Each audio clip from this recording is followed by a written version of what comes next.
Even if we can speak about progress in some regions, overall the African continent is the poorest one.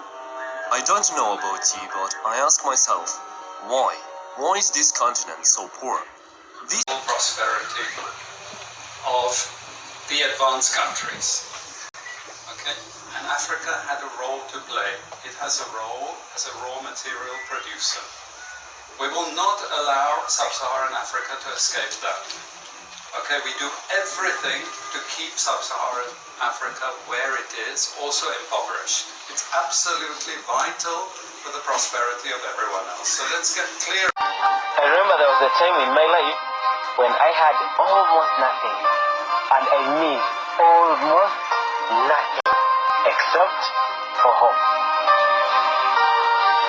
Absolutely. Okay. Growing up, I grew up in a very rural area, Limpopo in South Africa. And there was one television in my village while we were growing up. And we got to watch two TV. Hi guys, welcome back again to my YouTube channel. My name is Naninga Koi. And today we're going to talk about something that I've really wanted to say. And I always tell people anytime I meet them, anytime I see them, my colleagues at work, my friends, I normally tell them these particular things. Because I can't say I have a problem with it. First of all, let me just put a disclaimer before I get any hate or anything of the sort, because these are just my sentiments. They are not necessarily true, but I feel that it is true. And chances are very high I might delete this video for real, like in the near future. So the thing is, as an African, I'm an African. I was born and raised in Africa. I've never left the African continent. Yes, I've never left the African continent. I've only been to a couple of African countries, just like 3. As an African, this is really affecting me. This is not supposed to be like maybe like a sad video or something of the sort. Far from it. It's just food for thought as Africans. So, in case you're an African and you're watching, I just want to say that we don't have to meet the expectations of the Western world or how the world perceives us. Because I see Africans a lot, for example, like having to create a story talking about their struggles. In short, what I'm trying to say is that I guess the Western world always wants a struggle story from us. Like, you have to come from rags, basically. And that is an expectation that I feel that we should not be pressured to meet. For example, if you're a YouTuber from Africa, you're expected to have the poverty story, the struggle story. Everybody has their struggles, but why is it that we as Africans, we feel the need that we have to, talk about our struggles? It's like we are pressured to talk about our struggles, basically. Like, you feel that because you're an African, you have to explain your struggles. You don't owe anybody an explanation for your struggles. You don't owe the world your story. I don't know why, but I noticed, like, they can't just, for example, the Western world cannot just talk about an African's achievement without mentioning their struggles. Yet there are so many people from abroad, wherever, who like have made it, and it's only their achievement that is talked about. Like, their struggle is not talked about. So I don't understand why we feel the need that we owe anybody our story. If you've achieved, can't they just congratulate us on our achievement without having to mention our struggle? It's not necessary. I don't know why we feel that the law of attraction only works for the Western world, but it doesn't work for Africans. Because, or maybe people want to affirm for us poverty. Maybe that's just my opinion, but guys, we really have to check. I don't understand why we have to go say what's going to showcase like kids who are dirty apparently, and those are just normal kids. The same way kids in Europe play in the snow is the same way kids in Africa play in the mud. So they are bound to get muddy. That's not a sign of poverty. That's a sign of joy and happiness. They are playing in the mud. So I don't understand why our children playing in the mud and turning brown because of the mud is an issue when kids play in the snow, kids play in the grass, kids play wherever they are in the Western world. So I don't know. I feel that, I don't know, but we as Africans, we need to embrace the law of attraction. We need to understand that creating a poverty story so that you can become successful is affirming poverty for yourself. No, I personally live in the village. I live in a village in Kenya, and not just a village, but a very rural, rural village. And I can tell you for a fact that people here are happy, extremely happy. I'm one of the villagers, by the way, and I'm extremely happy, and people are not sleeping hungry. Nobody is sleeping hungry, and yes, the kids might be muddy, but that's just because they play in the mud. If anything, I'm on an 8 to 5 job, and I can assure you that sometimes I go hungry as compared to the people who are actually not on an 8 to 5 job here. So I just wanted to say that because I feel that I don't have to be pressured to create content. I don't have to be pressured just because I'm an African to create content showcasing the struggles, showcasing, like my struggles. After all, when people are showcasing, for example, where they came from, it's not necessary. Please, it's not necessary, because you're affirming these things. Like, why don't you showcase the fact that you came from a happy family? You could go to the river, you could play in the river, you could do what, and you were happy about it. You don't have to showcase specifically that day you slept hungry. How many people in the world have slept hungry or have slept on a mere noodles? So many people eat noodles and sleep, and in my opinion, that is sleeping hungry. Like, so many people in the world are doing this, but why do you have, as an African, feel the need and the pressure to talk about that particular day you slept hungry, when actually you had so many days that your belly was full, so many days that you had fun, so many days that you were happy and excited? As I said before, I don't have a problem with the Western world at all. After all, I've never been there, and but what I can say is that I don't have a problem with them. But I have a problem with us as Africans. In fact, I have a problem with us as Africans. A big problem. Like, why are we accepting the standards that the world is putting for us? Yet we know our continent well. We are the ones who know our continent. Nobody else knows our continent. So why would you put yourself down because somebody else has put you down? One thing I know is that a lot of Africans live a cultural lifestyle, and culture is so different from poverty.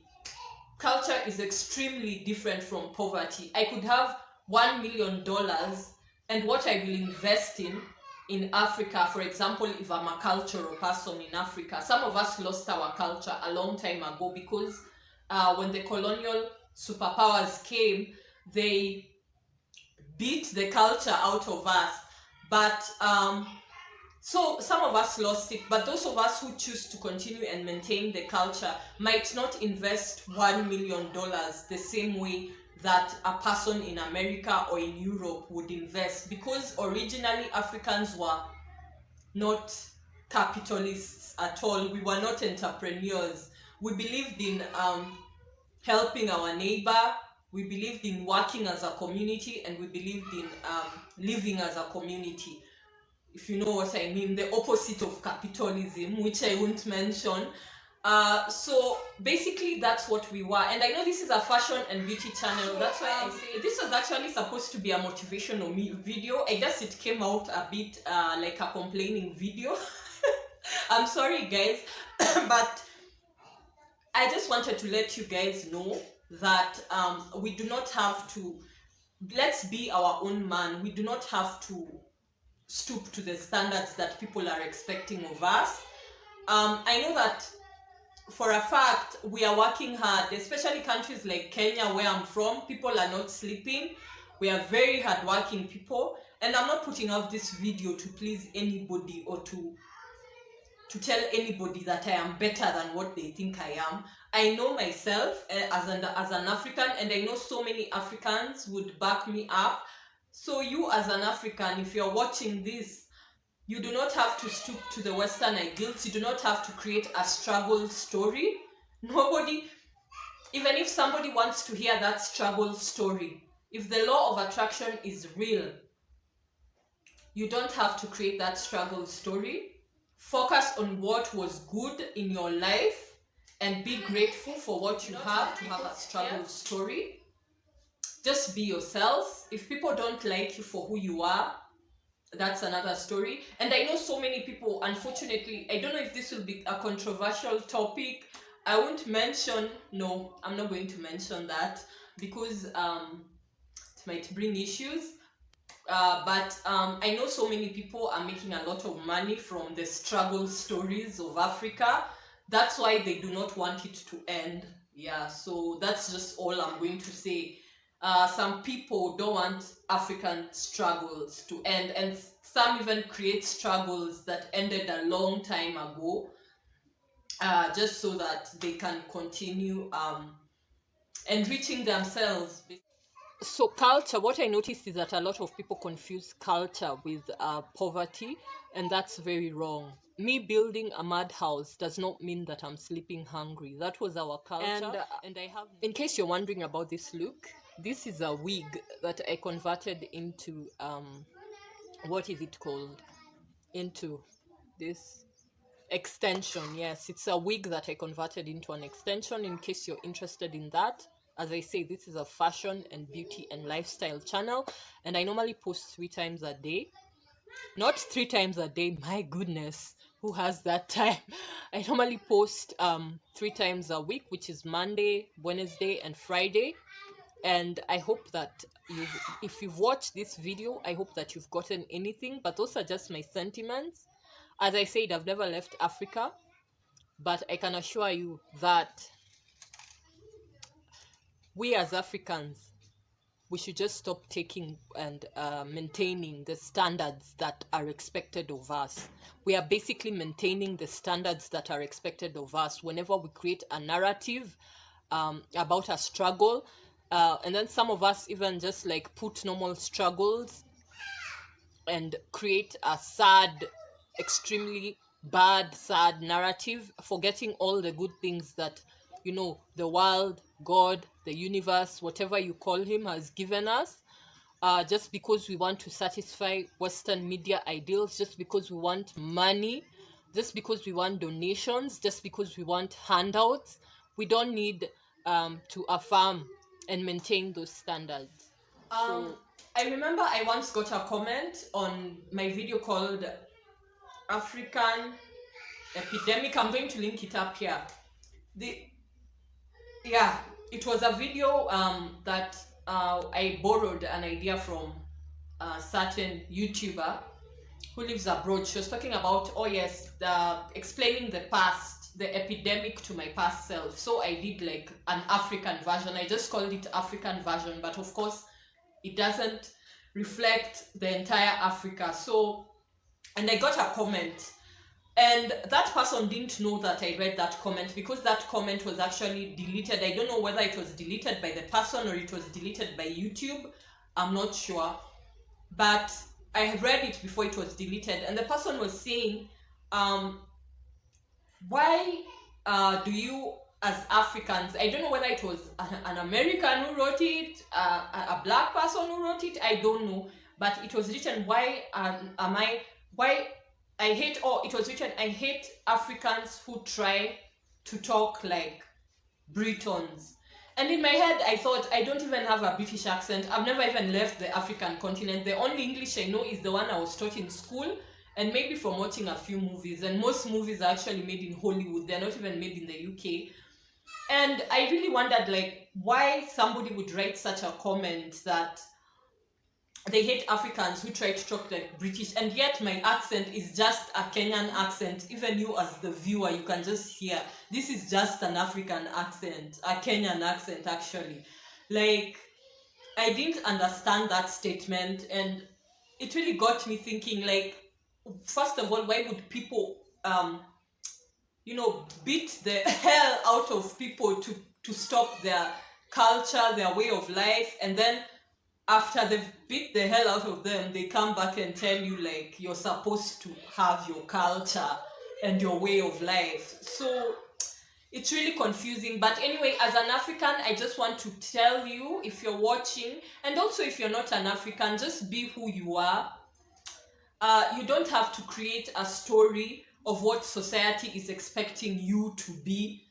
Yeah, and also focus on the positive, like focus on what you're grateful for. Don't, if you've made it, focus on what made you make it. Don't focus on how you nearly did not make it. Like by narrating all these sad stories, it's like you're focusing on how you nearly did not make it. So yeah, I hope I'll delete it actually, because I feel that it's a topic that is dear to my heart, and I would have said a lot. It's just that I'm an African and this is YouTube, and yeah, you never know what can happen. So, and this is a platform that is watched by people all over the world. So yeah, I just wanted to motivate you guys. If you're an African YouTuber, your background does not matter. Your struggles, they matter to you as a person. And you owe nobody an explanation of your struggles. It's between you and your God and nobody else. Unless you yourself, you want to like motivate people maybe with your struggles. But in terms of like wanting, like, you feel the pressure because maybe you've been invited by a Western media house or something, and you feel the pressure because you're an African to create a narrative that